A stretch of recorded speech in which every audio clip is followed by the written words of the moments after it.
GENEVA Reuters A blockade of Yemen's key ports appeared to have been broken on Wednesday as ships arrived with food and fuel for the desperate population, the head of the Norwegian Refugee Council NRC, an humanitarian aid agency, told Reuters.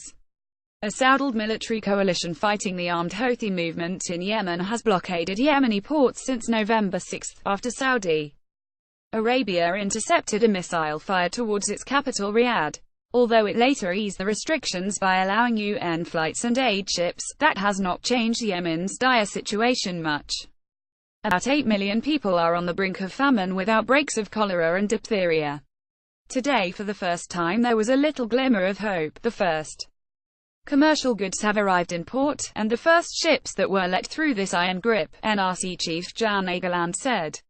Egeland said the first food and fuel had arrived in the key ports of Hodeidah and Saleef, but it remained a trickle compared to what was needed, since Yemen's population of 27 million is almost entirely reliant on imports for food, fuel and medicine.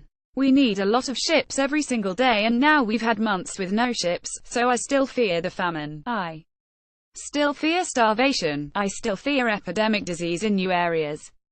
Citing information from the UN-led logistics cluster of aid agencies, Egeland said 3 vessels had berthed at Hodeidah with 87,000 tons of food, and one with 38,000 of food had arrived at the anchorage area of Saleef port.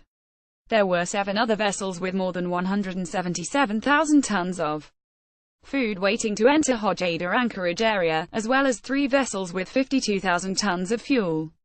Reporting by Tom Miles, editing by Richard Barmfithour. Standards to Thomson Reuters Trust Principles.